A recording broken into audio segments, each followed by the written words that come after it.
Welcome to Facts TV News, where everything is true. Jamaica News in Review. St. Andrew man charged with brother's murder. A 25-year-old man has been charged with the stabbing death of his brother during an argument at home in St. Andrew. He is Jonathan Davis of Nicholson Square, which is located in Delacree housing scheme. Dead is 33-year-old bearer Sean Palmer.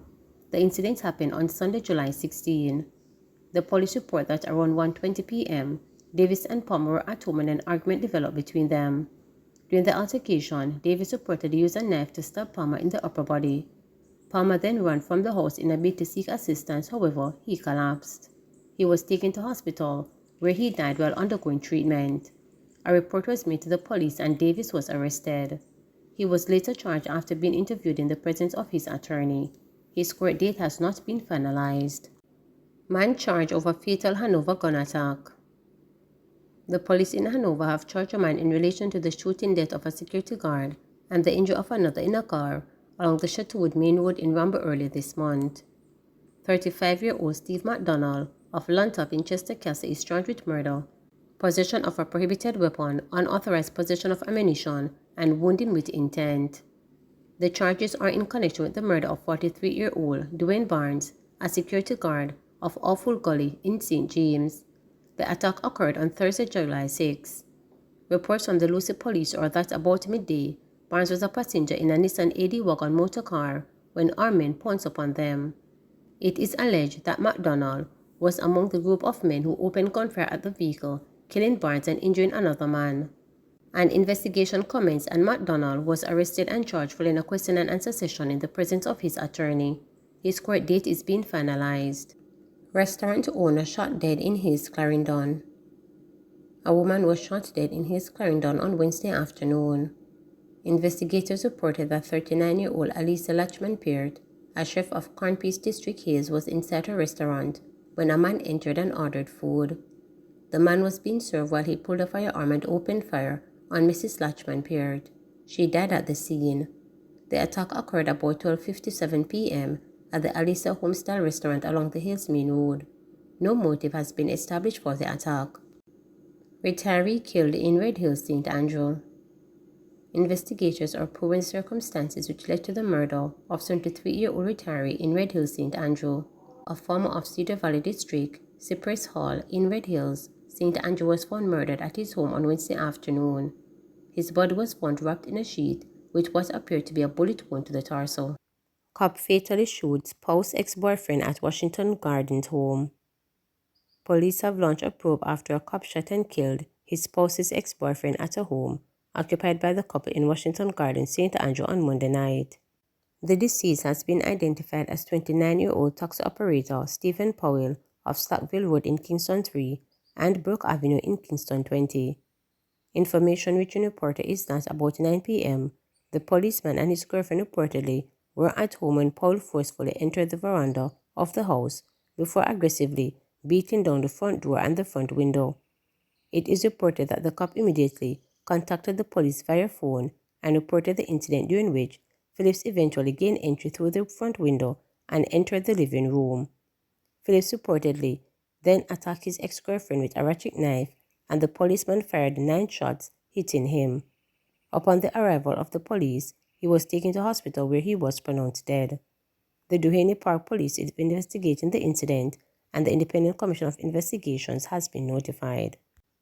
Church member Trigger man sentenced to 45 years in jail. Trigger man Dwight Bingham has been sentenced to 45 years in jail for killing Andrea Lowe Garwood as she worshipped in church in Trelawny in January 2021. The sentence was handed down in the Trelawny Circuit Court yesterday. He will need to serve 30 years before he is eligible for parole. Bingham's sentencing is the latest development in the case that sent shockwaves across Jamaica. Last week, Lowe Garwood's stepson, Jovan Lowe, walked free after the prosecution's case crumbled because Bingham refused to testify against him. Leon Hines, the getaway driver who testified against Garwood and Bingham, was previously sentenced to 6 years in prison. Lowe Garwood's shocking murder was captured on video live stream to worshippers who praise God from the safety of their homes, a way to keep themselves safe from COVID-19 pandemic that raged at the time. As the shots rang out, those inside the Agape Christian Fellowship Church scrambled for cover. Man killed in fire accident in Trelawny identified. The man who was killed in the fire crash on the section of Hanover Road in Trelawny on Monday has been identified. He is 74-year-old Rodney McCrae of Mansfield in Otura, St. Anne. Reports from the Falmouth police are that about 4 p.m., McCrae was driving his Honda CR-V motor car towards St. Anne when he allegedly overtook a line of traffic and collided with the international tractor trailer. The Honda CR-V reportedly burst into flames on impact. The fire department was alerted and firefighters who responded carried out cooling down operations. McCrae's charred remains was later retrieved from the vehicle. He was burnt beyond recognition. The driver of the tractor received minor injuries. Nikisha Ward, who knew McCrae from a church, described him as loving. Brother McCrae, very jovial person. He was a people's person. He was giving. He loved children. He loved family, always smiling. Lovely man, I tell you. I've never seen anybody like in any contention with him. He will be missed, she be mourned. She said the church members will join hands in supporting the family. Monday's accident brings to 224 the number of people who have been killed in crashes since the start of the year. The National Road Safety Council has again called on citizens to be vigilant on the roads. Vice Chairman of the Council, Dr. Lucian Jones, urged motorists to obey the road codes. I think it is useful to remind all Jamaicans to wear seat belts front and back when you are driving, do not drink alcohol, and drive do not smoke marijuana, and driving, put on your helmet. Both the driver of the motorcycle and the pillion rider, make sure you wear light-colored clothing at night if you are a pedestrian, he stated. I think it is useful to remind all Jamaicans to wear your seatbelt front and back when you're driving. Do not drink alcohol and drive. Do not smoke marijuana and drive. Put on your helmet, both the driver of a motorcycle and the pillion rider. Make sure you wear light-colored clothes at night if you're a pedestrian. Opposition leader Mark Golden retracts controversial death voters comment. Opposition leader Mark Golden has retracted the death comments which he made on the political platform in St. Andrew on Sunday. During his address at the weekend, Mr. Golden suggested that some ballots should be cast in the name of the deceased voters during the next general election. The comments sparked public outrage, with groups such as human rights lobby group Jamaica for Justice and the Jamaica Labour Party calling for clarity and for Mr. Golden's statement to be retracted. In response, the PNP said Mr. Golden's statement was taken out of context. However, this response was not enough for some government members of parliament who moved assent to motion against him in the lower house. Speaking at a press conference, Mr. Golden retracted the statement but maintained that it was meant to be humorous.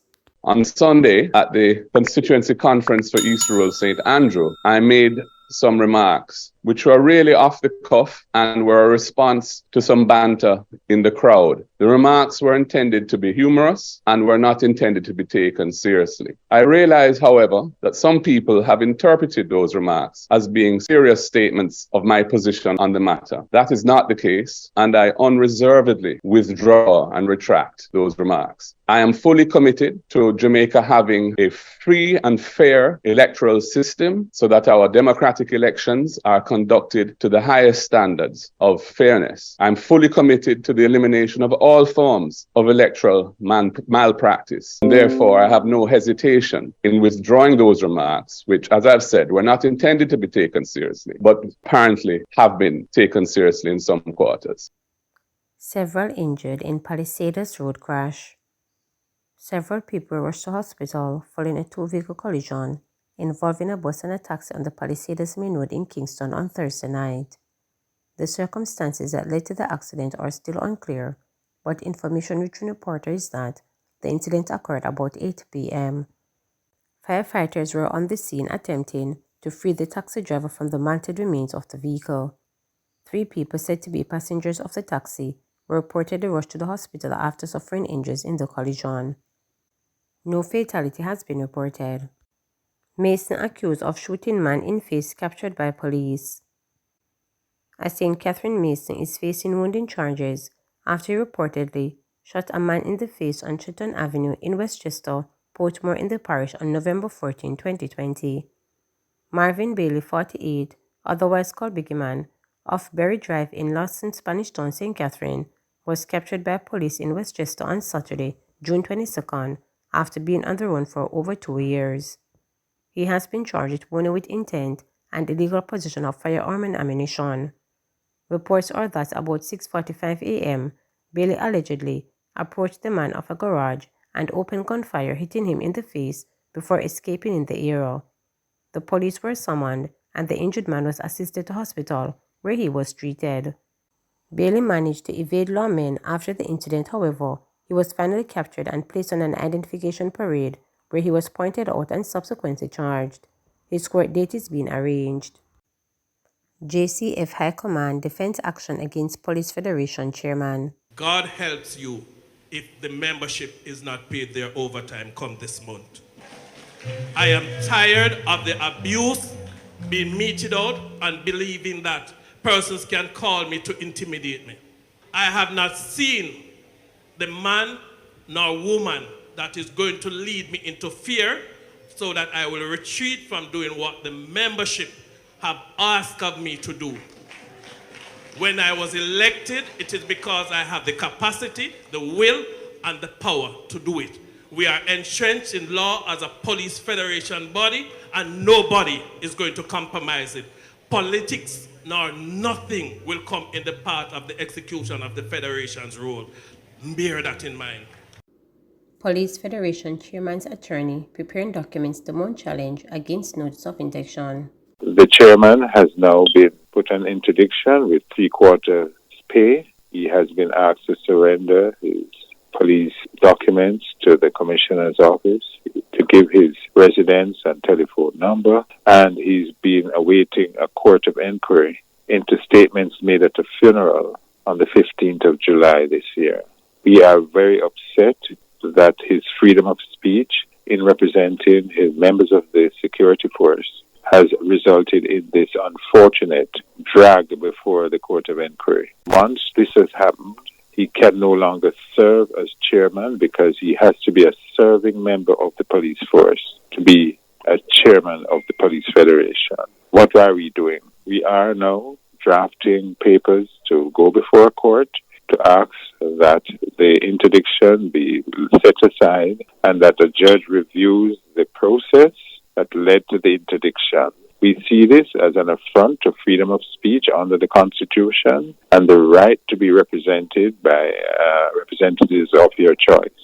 The police force members have been restive, but Corporal James has asked that I ask the members of the force to restrain themselves and to allow the courts to intervene in this matter and bring justice. Whenever there is allegation that a police officer has done some wrong, which is not criminal, really, he can be disciplined by the police force. An interdiction is to pull you from duty, giving you less pay at the time, to facilitate a hearing against you. However, you must be given an opportunity to explain within 21 days why you did what they say you did or whether you did not do it. It is called under the rules an exculpatory. So we are drafting now to explain that the officer was merely exercising his right to represent the officers and exercising his right to freedom of expression under the Charter of Fundamental Rights. Please remember to subscribe, like, share, and